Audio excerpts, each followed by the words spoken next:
Today, we are going to dive into a philosophy that's, well, timeless. Think of it as an ancient operating system for the mind, one that promises something I think we all desperately crave, a real, unshakable sense of inner peace. If you're here right now, I'm guessing you've felt it. That, that constant background hum of anxiety, right? The feeling of being pulled in 1,000 different directions by notifications, deadlines, just life. Trust me, you're not the only one. Our culture is constantly screaming at us that to be happy, you need this car or that job or this many followers, all things that are fundamentally outside of our control. But what if that's all just a big lie?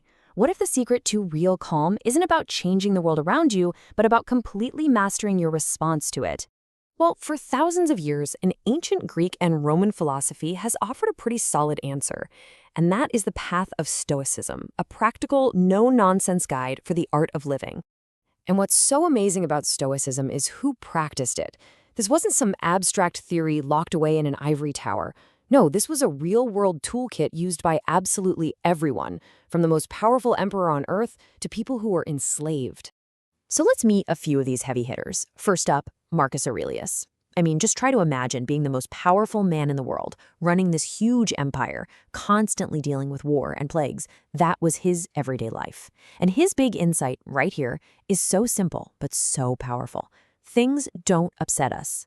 Our judgments about things are what upset us. He realized that true strength, even for an emperor, comes from getting a handle on that inner world. And then you have Seneca. He was a brilliant writer and an advisor in the super dangerous court of Emperor Nero. He was surrounded by luxury, but also by constant threats. And he knew, maybe better than anyone, that most of our suffering doesn't come from what's actually happening, but from the horror stories we tell ourselves about what might happen, right? Our imagination can be our own worst enemy. And finally, Epictetus. And his story, wow. He started from the complete opposite end of the social ladder. He was born a slave. His body was literally owned by someone else. And yet, he figured out a kind of freedom that nobody could ever take from him. This one line right here, this is it. This is the foundation for everything in Stoicism. It's the master key that unlocks what both the emperor and the advisor were talking about. And getting your head around this next idea, this is where you find some serious peace. The Stoics called it the dichotomy of control. And it's really all about being smart with where you put your energy. This chart just lays it out perfectly. The column on the left, that's your kingdom.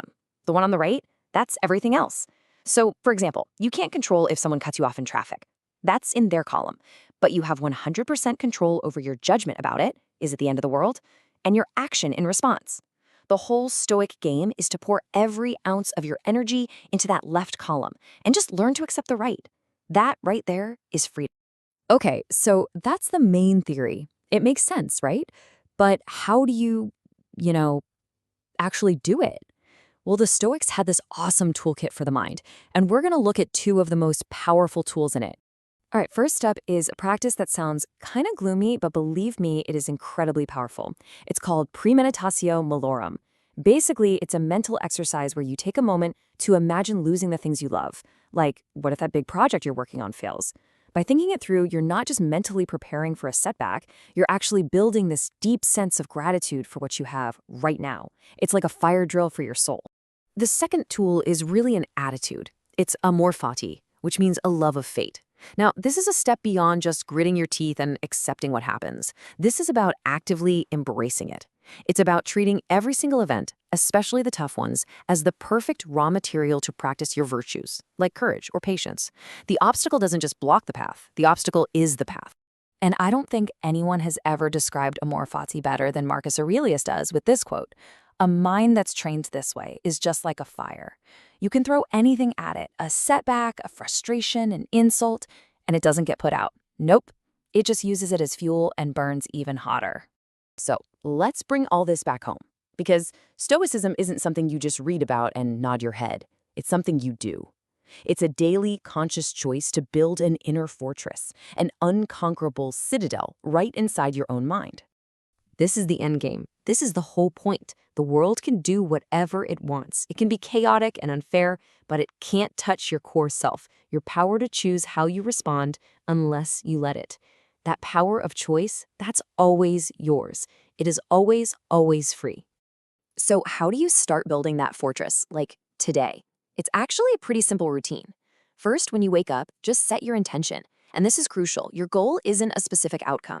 It's to act with virtue, to be courageous, to be fair, to be wise. Then, during the day, whenever you feel a strong emotion bubbling up, just pause. Take a breath and question that first impression. And at night, take a couple of minutes to reflect on how you did. It's not about being perfect. It's about the practice. That's where the peace comes from. The Stoic path isn't a destination. It's a practice that starts with one simple decision. Look, the world outside is always going to be turbulent. That's never going to be in your control. But you can build an inner fortress that is calm, strong, and completely free. It's right there, waiting for you. So the only real question is, what will you control today?